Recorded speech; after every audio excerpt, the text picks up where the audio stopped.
Amigos y amigas, bienvenidos a este canal. Mi nombre es Alexandra Zamora y hoy vamos a continuar con el estudio en el capítulo 4 del libro Hechos de los Apóstoles. Este estudio posiblemente en el día de hoy vamos a tratar de ver los versos del 1 al 26. Sin embargo, como es un texto tan amplio y es una historia, no quisiéramos dividirla, pero por un tema de economía de tiempo tendremos que hacerlo. Entonces lo estaremos dividiendo en una, dos o tres partes para que podamos sacar el mayor provecho de este estudio, de este texto que tiene tantísimos temas que puede aportar a nuestra vida y que podríamos encontrarle aplicaciones prácticas. Bueno, sin más, vamos a continuar. Te recuerdo suscribirte al canal, darle un like a la campanita y continuamos.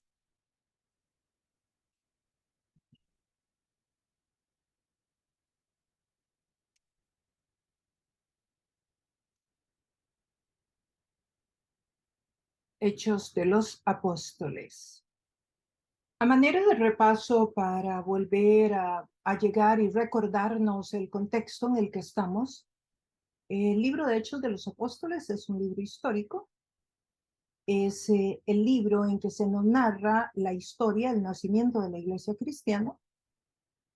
En el capítulo 2 vimos lo que era el Pentecostés y lo que significa la llegada del poder del Espíritu Santo sobre la vida de los apóstoles y cómo este poder de Dios hizo que inmediatamente ellos empezaran a dar fruto en sus ministerios.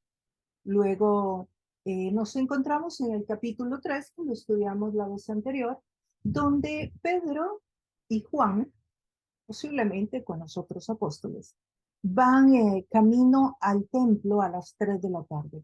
Ellos van a hacer la oración de las 3. Me gusta esa parte de Pedro y Juan yendo al templo a hacer la oración de los 3, porque podemos apreciar ya solamente en esa parte, sin ni siquiera haber entrado al texto, que en ese camino al templo ellos están manteniendo las relaciones con las personas. Sí, ellos no porque han creído en Jesús, no porque han encontrado la verdad y los demás no se separaron de los demás, sino que van al templo, a un lugar donde van a estar personas creyentes, pero también personas no creyentes. Y yo creo que de alguna manera también ese es el llamado de Dios a nuestra vida hoy. Nosotros conocemos la verdad, abrazamos el Evangelio, empezamos a dar pasos con Jesús, pero no por eso tenemos que separarnos del mundo, no por eso tenemos que separarnos de la familia, no por eso tenemos que dejar de participar de actividades familiares, no por eso tenemos que dejar de participar inclusive de actividades familiares que podrían ser religiosas en algún momento. Una boda, un cumpleaños, no tenemos que hacer los mismos rituales, no tenemos que participar de todo aquello que nosotros en nuestra conciencia o en el conocimiento de la palabra sepamos que no debemos hacer, pero sí podemos mantener nuestras relaciones. Es que no solo es que sí podemos, es que es un mandato de mantenerlas, porque si tú te separas de todos tus familiares, de toda la gente, ¿en dónde vas a ser sal? ¿En dónde vas a hacer luz? Si lo que has hecho es quemar puentes, truncar relaciones.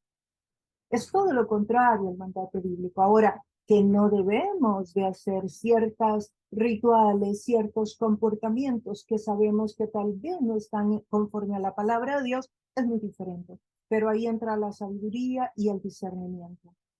Bueno, continuando, Pedro y Juan van para el templo y en el camino se encuentran a este hombre que nos dice el capítulo 3 que desde el vientre de su madre nació, desde que nació imposibilitado para caminar.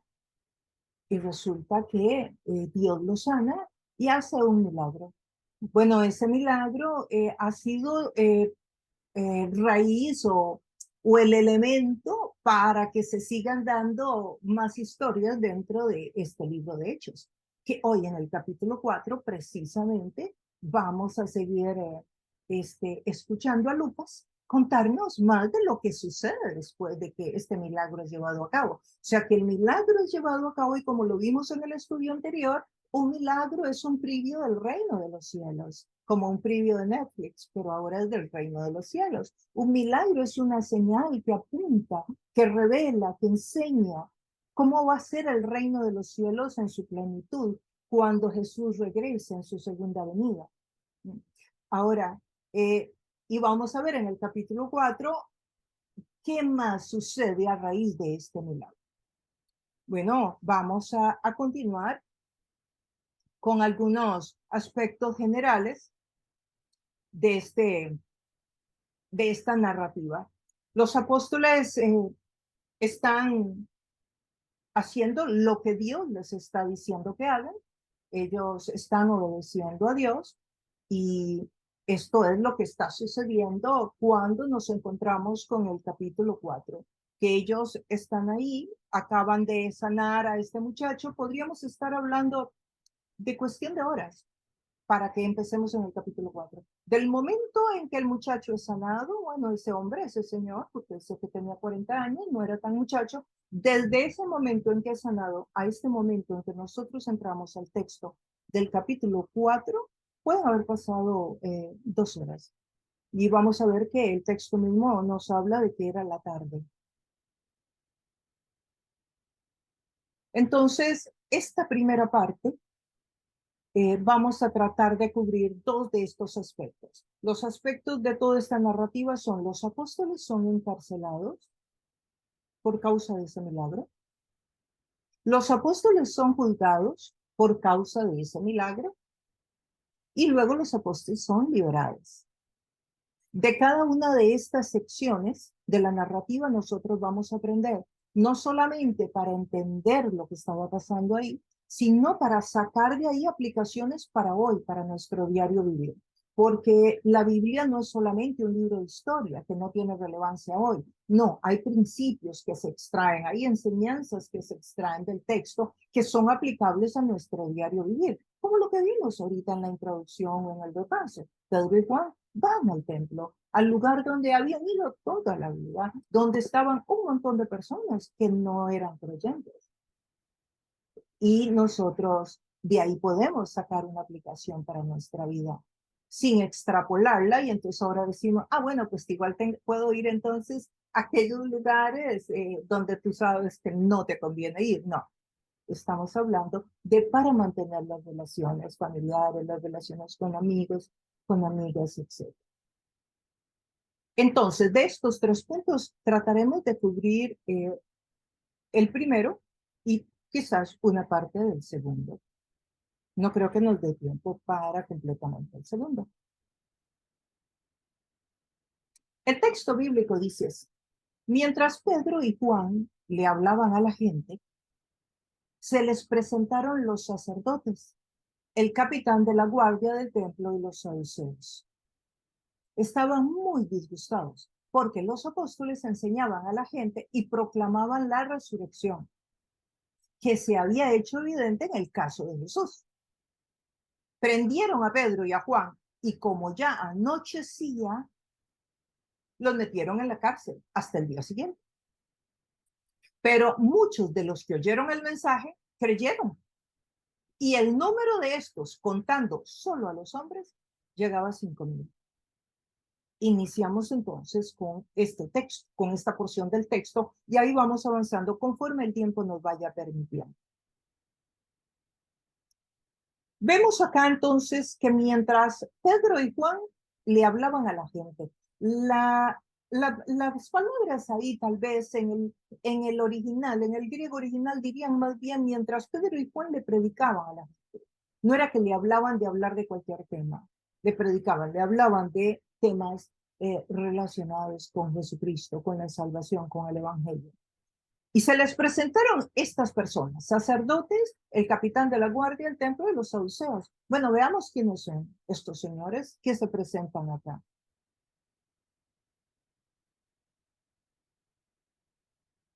Esto será nuestro inicio, y creo que lo importante aquí es poder saber quiénes eran, quiénes son los que se presentan y quiénes son los que los meten a la cárcel.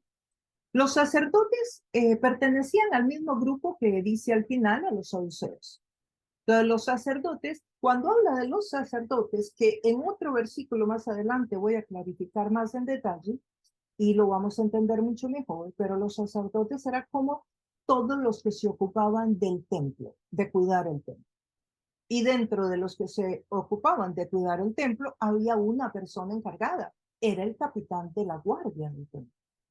Él se ocupaba precisamente de darle cuenta a los sacerdotes del orden en el templo. El tema del orden era sumamente importante en el templo. Primero porque el templo era enorme, como recordarán. Venía gente de todos los grupos étnicos judíos que estaban en las tierras lejanas, y además de que era muchísima gente, el Imperio Romano era muy estricto con el tema del orden. Daba muchas libertades a los grupos que ellos llegaban a conquistar, les daba muchas libertades, pero eran muy estrictos con el tema del orden. Entonces, el capitán de la guardia era esa persona que tenía que reportar, y que también era un sacerdote, pero reportaba al grupo de los saduceos. Entonces, ¿quiénes son estos señores? Los administradores del templo. Son sacerdotes, son judíos, son del grupo de los dirigentes de toda la nación. Recuerde que hablamos de que toda esta nación judía estaba bajo el imperio, pero no por eso dejaba de ser nación. Seguía siendo una nación, eran bastantes. Solamente para las fiestas venían 2 millones de personas, pero aquí estos señores lo que gobiernan es la parte de Jerusalén. Entonces este señor, el capitán, era la segunda persona en autoridad. Los saduceos, o sea, los sacerdotes, el guarda y los saduceos son el mismo grupo. Son personas, ellos eran como una secta dentro del judaísmo, eran un partido político también. Ellos pertenecían a la clase aristocrática, tenían una relación política con el imperio, con quien intercambiaban servicios. Ellos hacían lo que el imperio les pedía a cambio de que les permitieran ciertos beneficios. No creían en la resurrección. Interesante, eran judíos, eran parte de los gobernantes, pero ellos no creían en la resurrección, tampoco creían en los ángeles, y tampoco creían en el reino de Dios, y mucho menos en la vida eterna. Solamente creían en lo que estaba escrito en los primeros 5 libros de la Biblia, el Pentateuco, los libros escritos y que se le adjudican a Moisés. Como decía anteriormente, eran los administradores del templo. Por lo tanto, los sacerdotes, el sumo sacerdote, estaba bajo la autoridad y el liderazgo de ellos. Durante los evangelios, Jesús tuvo mucho conflicto, ¿recuerdan? Pero era con los fariseos, que era otro grupo. El judaísmo estaba dividido, este grupo que gobernaba Israel estaba dividido en los fariseos y los saduceos. Durante el tiempo de Jesús, los conflictos fue con los fariseos, porque los fariseos eran los que defendían la ley, los estudiosos de la ley. Entonces, el pleito era más con Jesús por el cumplimiento de la ley. Pero a partir del nacimiento de la iglesia, o sea, aquí mismo en Pentecostés, en este mismo capítulo, vamos a empezar a ver que la confrontación y la persecución vendrá mayormente de los saduceos. ¿Por qué? ¿Por qué de los saduceos? Porque son los encargados de mantener el orden del templo. Le tienen que dar cuenta al imperio. Esto era muy importante para ellos, porque podían perder, sus beneficios estaban amenazados. Si los apóstoles seguían predicando y la gente se hacía tumultos y cualquier cosita podría surgir, entonces ellos eran los que tenían que dar la cara, y por lo tanto podrían perder sus privilegios. Eran sumamente políticos. Y además, y muy importante, es porque ellos, los apóstoles, estaban predicando de la resurrección. Esto era un tema con el que ellos no podían lidiar. De hecho, ustedes van a leer las cartas de Pablo y se van a encontrar que muchas veces Pablo tuvo confrontaciones con los saduceos. Y en algunas oportunidades Pablo puso a pelear a los fariseos y a los saduceos. Y el elemento que hizo fue la resurrección para ponerlos a discutir entre ellos. Y el sacar ventaja de alguna manera, Pablo, para poder proclamar el evangelio. Entonces ya cuando ustedes escuchen o lean de los saduceos, ya saben que son un grupo religioso y que eran los encargados en el templo.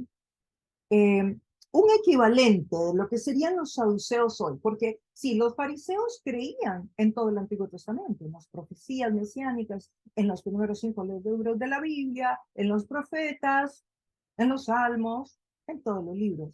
Los saduceos no. Los saduceos solo creían en los primeros 5, porque de esa manera, pues es por la razón que no creen en la resurrección, no creían en profecías, no creían en vida eterna, no creían en el reino de Dios, no creían en ángeles. Entonces, ¿cuál sería un equivalente de los saduceos hoy? Bueno, sería lo que hoy son teólogos, o sea, estudiosos de la Biblia, o pastores inclusive, o personas que sirven a Dios en cualquier esfuerzo y que son liberales. Los saduceos son los liberales de la vida. ¿Y qué se entiende por liberal? Alguien que el tema de la palabra de Dios no es la autoridad en su vida. Pueden ver, ellos solo creían en los primeros 5 libros. Bueno, alguien liberal hoy es alguien que dice, bueno, esta parte de la Biblia yo no la creo, esta otra parte sí, esto sí, pero esto otro no. Esos son los teólogos o los pastores liberales que hoy día están en aumento, por cierto, que se acercan al texto bíblico ya con una condición previa de que quieren encontrar en el texto algo que le dé soporte a su postura. Eso sería lo que sería hoy día, en este caso, un equivalente de los teólogos liberales. Y qué sé yo, podríamos estar hablando de todas estas nuevas tendencias que hay hoy día, como personas que no le dan soporte a los textos bíblicos en cuanto a la familia antropológica de Génesis, que Dios en Génesis creó la familia y creó un hombre y creó una mujer, por ejemplo, sino que pues consideran que no, que la familia no es esa de Génesis. ¿Qué tienen que hacer para poder decir que la familia no es la que está en Génesis? Bueno, tienen que cortar el pedazo de Génesis, tienen que sacarlo, porque si ese pedazo está dentro, pues va a contradecir cualquier otra postura diferente a eso. Que cuando Dios hizo al hombre y a la mujer, no hizo hombre-mujer y unos 2 géneros más, solo hizo 2. Sí me explico por qué nacen estas tendencias liberales. Claro que desde el concepto civil es totalmente diferente. La familia puede ser el perrito, el hermano, la hermana, el novio, la esposa, el hermano. Sí, la familia puede ser cualquiera, no tiene que ser la mamá y el papá solamente. O puede ser una familia de amigos, como sucede en las universidades. Eso, pero desde una perspectiva civil, desde una perspectiva no bíblica, ¿verdad? Sino de relaciones interpersonales y que es totalmente válido. Pero no podemos decir que está en la Biblia. Y luego, aquí encontramos que estos señores se les aparecen ahí en medio de la enseñanza y interrumpen lo que ellos están haciendo. O sea, son personas que tienen la autoridad, como quien dice, pueden hacerlo y llegar ahí en cualquier momento. Dice que estaba muy disgustado, dice el verso 2, porque los apóstoles enseñaban a la gente y proclamaban la resurrección. ¿Ven? Ese es el tema. Estaban muy disgustados. Primero porque están enseñando.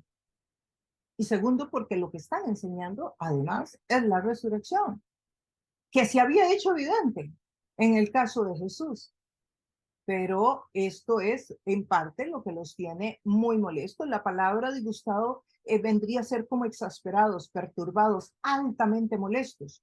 Eh, estaba el hecho de que ellos llegaran y usaran el templo era algo que les perturbaba mucho. También había una lucha de poderes acá, porque el templo era como un asunto de ellos. Es como esto es mío. O sea, ¿quién es usted para que venga a enseñar aquí en esto que es mío? aunque sabemos que el templo pues le pertenece a los creyentes, no le pertenece a una persona. Los apóstoles entonces estaban enseñando a las personas este, todo lo que el evangelio les había dicho, pero el tema ahí muy importante es la resurrección definitivamente. Eso es parte de lo que les produce a ellos ese enojo. Recuerden que ellos habían tratado de robarse, de decirle a los guardas que se habían robado el cuerpo de Jesús. ¿Se acuerdan cuando Jesús, la tumba está vacía? Ellos le dicen a los soldados, les pagan a los soldados para que digan que alguien vino a robarse el cuerpo en la madrugada. Si ellos necesitaban tapar el tema de la resurrección, no lo podían anular porque era muy evidente, Jesús se aparecía en todas partes, ya resucitado. Pero ellos hicieron hasta donde pudieron, hicieron todos sus esfuerzos para ocultar. Ahora, para ellos el hecho de que estén enseñando Pedro y Juan es algo también incoherente, porque para ellos Pedro y Juan pues son dos personas ahí humildes, sin educación. No habían pasado por las escuelas rabínicas profesionales de la época. Entonces, ¿quiénes son estos que están viniendo a enseñar aquí? No tienen por qué venir a enseñar acá. Y desde luego habían hecho una sanidad. Y la sanidad que habían hecho, la habían hecho en el nombre de Jesús. De ese Jesús que además ellos acaban de asesinar. Apenas que unas cuantas semanas antes. Entonces, todo esto está ahí en esta ecuación, por decirlo de alguna manera, inicia una lucha de poderes. Ahora de los fariseos contra los apóstoles. La anterior era de Jesús, de los fariseos contra Jesús, ahora los saduceos contra los apóstoles. El verso 3, ustedes lo tienen en pantalla, dice, prendieron a Pedro y a Juan, y como ya anochecía, posiblemente ellos habían llegado a las 3, Dios había sanado a esta persona, y ya que estamos hablando para las 5, 6, 7 de la noche, pues ya se hacía de noche. Recuerden que en ese tiempo pues no había electricidad y oscurecía temprano. Y aquí pues dice ya se hacía de noche. Entonces, como ya se hacía de noche, seguro no había tiempo para mandar a llamar a todos los dirigentes. Pues entonces los metieron en la cárcel. En realidad ahí la palabra cárcel eran unos calabozos que habían en el mismo templo. Ellos tenían templo precisamente por si alguien hacía desórdenes. Y ahí los dejaron hasta el día siguiente. Los apóstoles no presentan resistencia, como vamos a ver a lo largo del texto. Ellos se van y los meten presos y ellos no presentan ninguna. Esto de no presentar resistencia en realidad ya lo habían aprendido un poco del modelaje de Jesús. Ustedes recordarán cuando Jesús estaba en Getsemaní y estaba orando porque sabía que lo crucificarían el próximo día y Judas llegaría a entregarlo. Y Jesús les pide oración 3 veces esa noche. ¿Recuerdan cuando llegan los soldados que Pedro saca la espada y le corta la oreja a uno? ¿Y qué hizo Jesús? Tomó la oreja y se la pegó. Y además de que se la pegó, le dijo a Pedro que no era así la cosa. O sea que ya ellos habían visto cómo Jesús manejaba estas situaciones, estas confrontaciones injustas que les podrían suceder a ellos también. El verso 4 dice, pero muchos de los que oyeron el mensaje creyeron. ¡Qué maravilla! Muchos de los que oyeron el mensaje creyeron. Y el número de estos, contando solo a los hombres, llegaba a unos 5,000. Bueno, aquí hay mucho que podemos sacar provecho de este texto. En primer lugar, que la fe no es un asunto para los buenos tiempos, nada más. O sea, estas personas están creyendo en un tiempo difícil. O sea, las personas que les acaban de predicar las metieron presas. Y sin embargo, ellos creen. No es que salen en carrera. No, ellos creen. Esto es bien interesante. Que la fe no siempre es solamente para los buenos tiempos y cuando todo parece estar muy pacífico. Eh, y además que ellos eran pescadores, gente sencilla del pueblo. Y ¿qué aprendemos? Pues no aprendemos que para que alguien crea no se necesita un título, no se necesita venir de un gran seminario, no se necesita ser alguien de influencia. O sea que cuando una persona habla de Dios a otra persona en el bus, en el carro, en el tren, en el avión, en el mercado, en la farmacia, en el hospital, Dios va a respaldar esa palabra. Porque el que hace que un ser humano crea es Dios, ni siquiera es uno, por más bien que enseñe. Dios es el que da el crecimiento. La Biblia lo dice. El Espíritu Santo. Entonces vemos aquí que los apóstoles eran cualquier persona. Eran pescadores. Era gente humilde. O sea, y sin embargo, la gente cree. O sea, a los apóstoles los mandan a la cárcel y muchos creen. Otro aspecto que podemos aprender acá es que se contaban solo a los hombres. Pueden ver como decir familias hoy. Ah, habían 5.000 familias. Sería algo parecido. ¿Por qué? Bueno, porque lo que ya hemos hablado en otros estudios, porque era una cultura muy patriarcal, giraba mucho alrededor del hombre, eh, y como esa cultura, muchas todavía hoy día en algunos países, gracias a Dios, el continente latinoamericano, pues ha sido muy libre de estas tradiciones que pues no han sido justas para los niños o para la mujer, digamos. Y digo a los niños porque en esta época los niños los mataban como que nada. O sea, los niños no eran importantes en esta sociedad. Por eso Jesús le dice a los niños, dejar que los niños vengan a mí. Les quiere dar valía. Eh, pero también podemos ver que la mujer pues no contaba para nada, ¿verdad? Y esto viene, ¿verdad? Los hombres eran los únicos que trabajaban, entonces si el hombre trabajaba, pues significa que la mujer tenía que depender, ¿verdad? Porque él era el que tenía el poder adquisitivo. Al hombre tener poder adquisitivo tiene poder, porque ¿quién toma las decisiones? El que tiene plata, ¿verdad? Entonces, el hombre era el que trabajaba, el hombre tenía el poder adquisitivo, el hombre tomaba las decisiones. Y pues la mujer tenía que estar sujetada a todo esto. Entonces era como una cadena que no necesariamente venía precisamente de Dios. Encontramos en el Antiguo Testamento mujeres muy valientes y encontramos a un Dios muy equitativo en la Biblia y ni se diga Jesús, que caminó con mujeres, estuvo con mujeres, fueron mujeres las que lo acompañaron en la cruz y fueron las primeras que aparecieron en la resurrección y permite que la historia de las mujeres se cuente desde la misma Rahab cuando el pueblo de Israel en el Antiguo Testamento entró a Jericó. La que dejó entrar al pueblo de Israel fue una mujer. O sea, encontramos mujeres en todo el compendio bíblico. Esther, Ruth, Débora, bueno, muchas mujeres. Pero bueno, esto sucedía en esta cultura. Y a nosotros, pues nos tocó una cola bien larga y todavía nos sigue tocando, ¿verdad? Ustedes sabrán que hasta el año 1910 se le permitió a la mujer estudiar en una universidad en los Estados Unidos. Y el otro día me leí una historia de la primer mujer que estudió en Costa Rica. Fue en la Universidad de Costa Rica, ella estudió farmacia y pudo estudiar farmacia porque no se les había ocurrido a los dirigentes que podría ser que una mujer aplicara. Entonces, cuando ella aplicó, dice la historia, no supieron qué hacer y no tenían los filtros, porque nunca pensaron que a una mujer se atrevería a tal cosa. Y así es como sale la primer graduada de la Universidad de Costa Rica, una farmacéutica.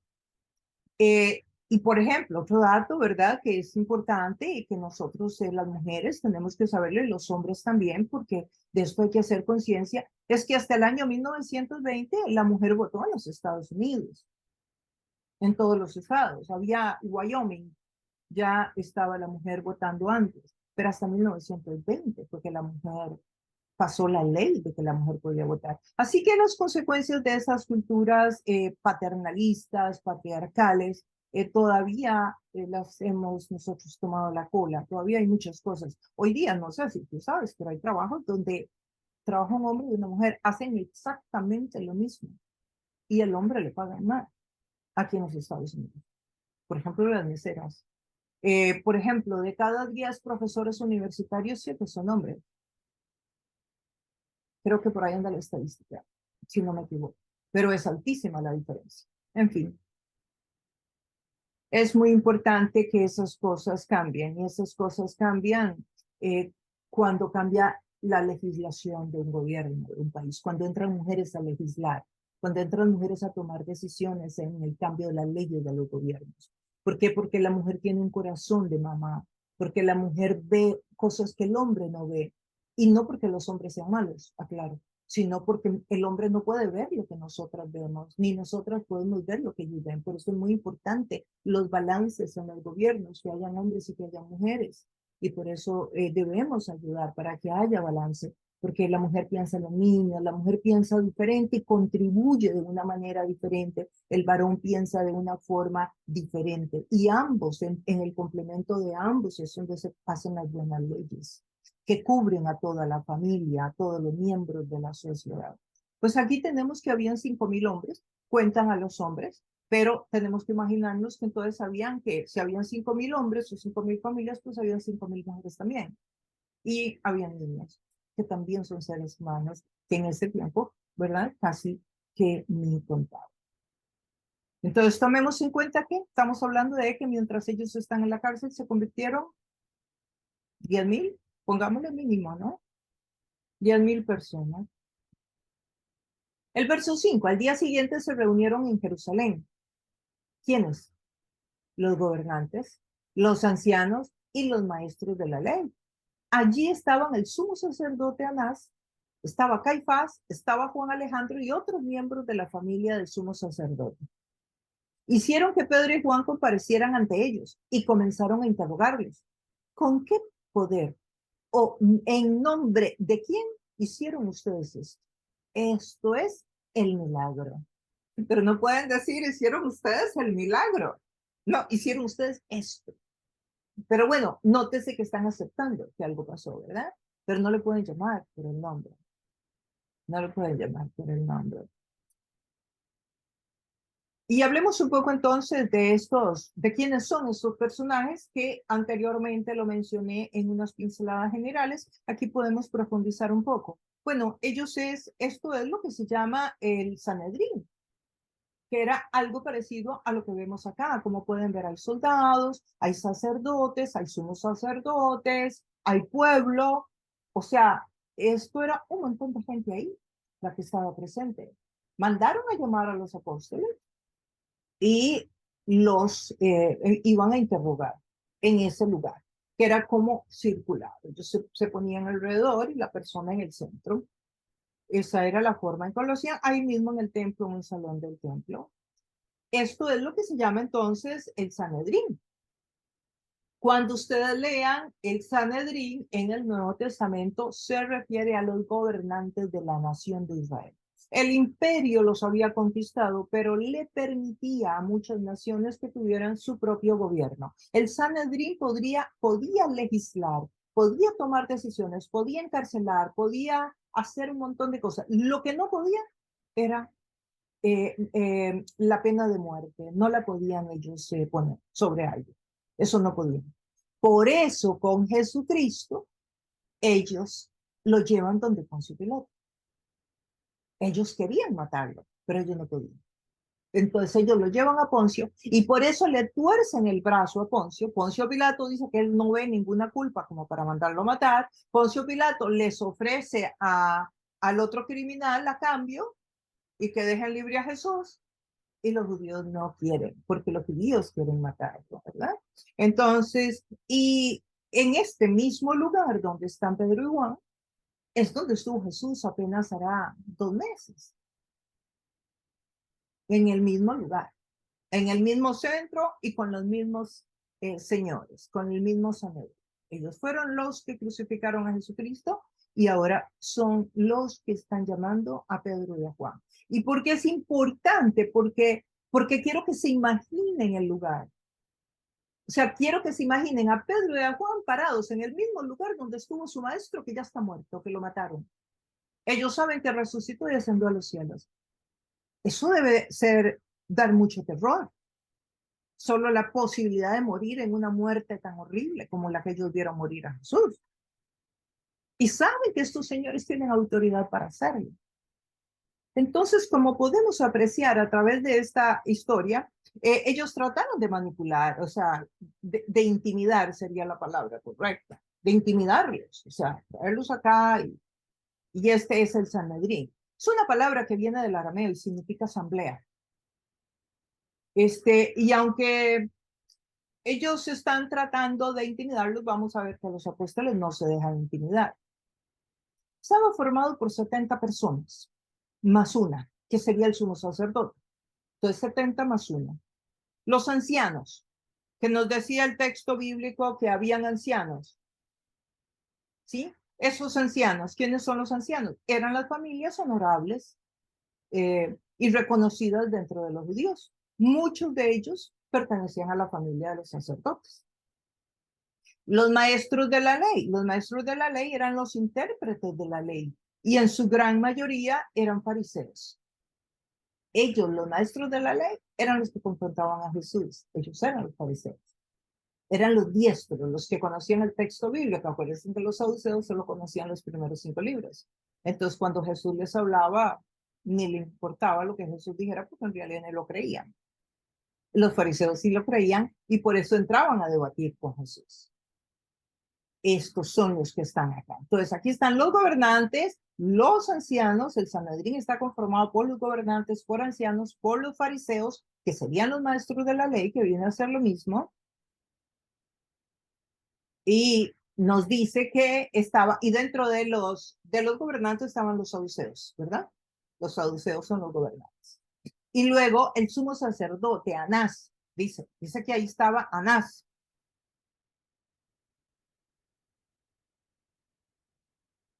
Hechos 6:7 nos habla de algo bien interesante, y es que los judíos, los sacerdotes, no todos eran enemigos de Jesús. Entonces, aquí están todo el Sanedrín, pero no todos están de acuerdo.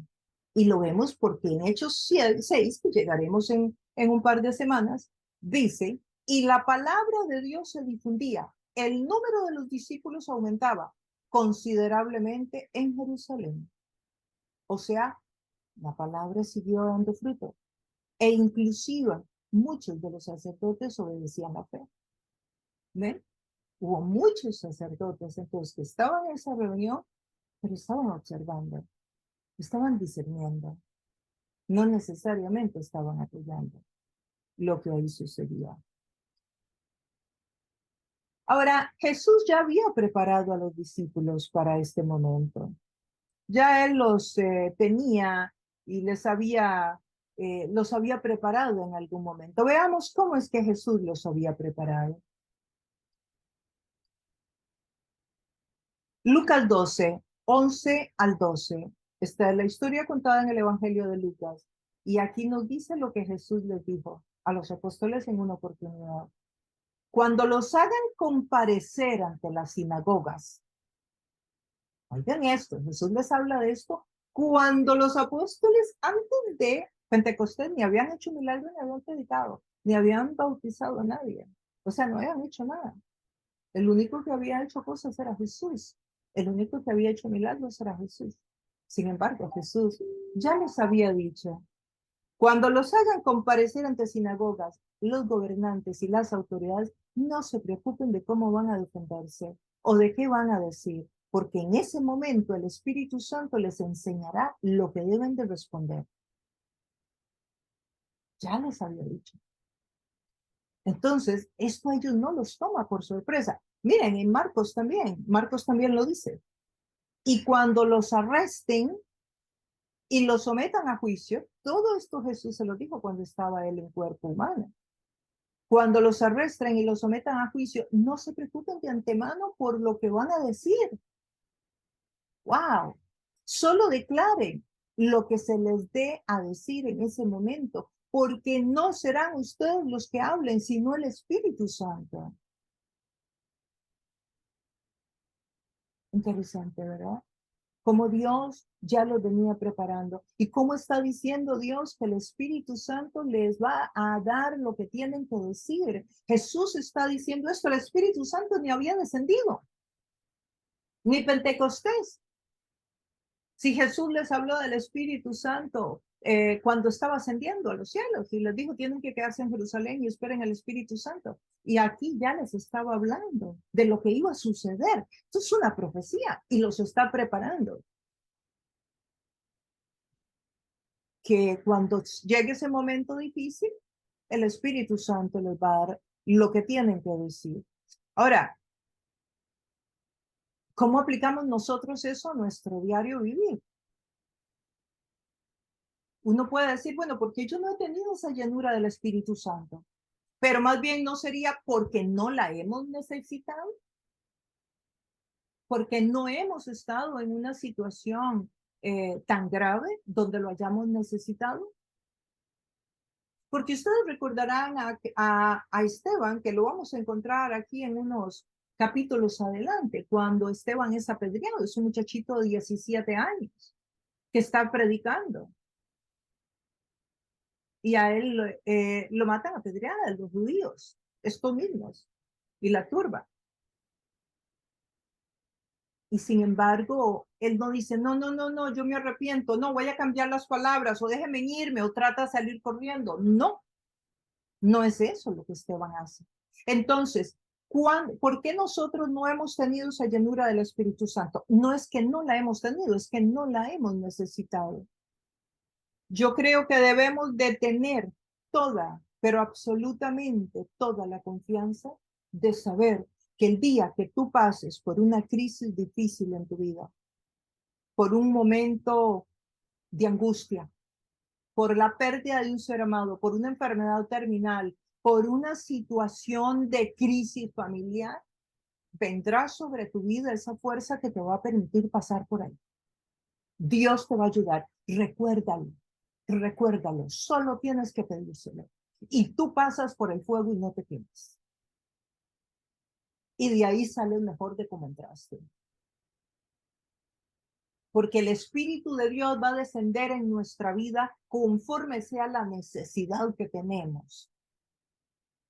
Cuando leemos historias de creyentes, de discípulos de Jesús que se hacen en países cerrados al Evangelio, donde no se puede hablar de Cristo, donde no se puede tener Biblia, cuando escuchamos esas historias de esa gente, donde ha sido un padre el que mata a su propio hijo musulmán, o sea, unas historias que uno dice, Dios mío, ¿cómo es posible que hayan vivido y no hayan negado la fe?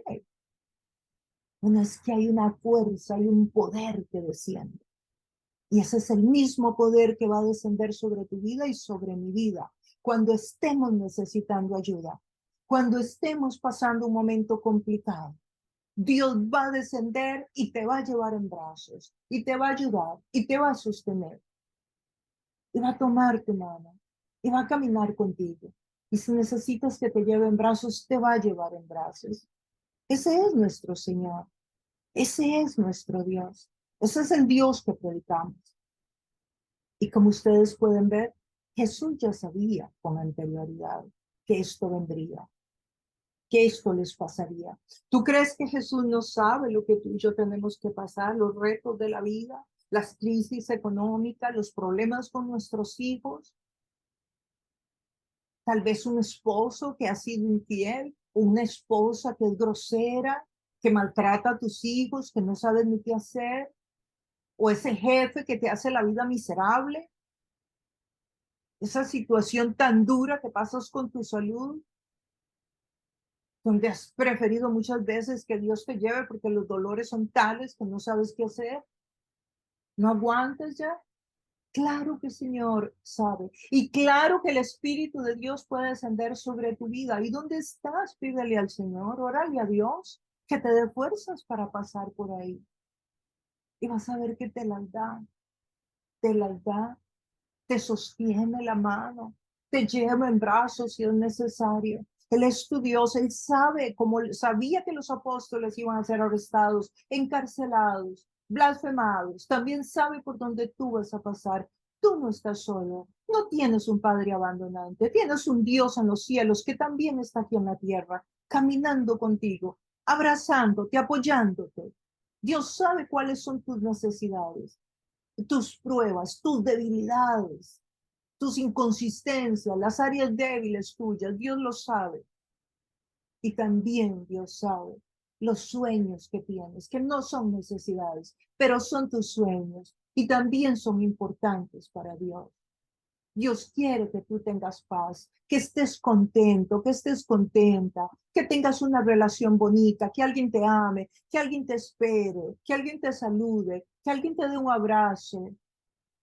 Dios quiere que tú tengas lo que necesitas y más económicamente para que no solamente cubras tus gastos, puedas contribuir también para que el reino de los cielos se siga extendiendo. A Dios le interesa tu bienestar integral. Tú eres importante para Dios. Y Dios sabe que vamos a pasar pruebas. Las pruebas no nos las quita el Evangelio. Lo que hace es que cuando pasamos por la prueba, viene un poder sobrenatural sobre nuestra vida que nos ayuda a pasar por ahí.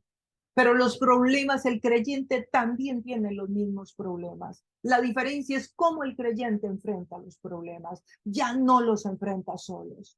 Hay una fuerza interna que le sostiene, que le guía. Hay una sabiduría que viene de Dios. Hay un discernimiento espiritual que te guía en medio de la confusión.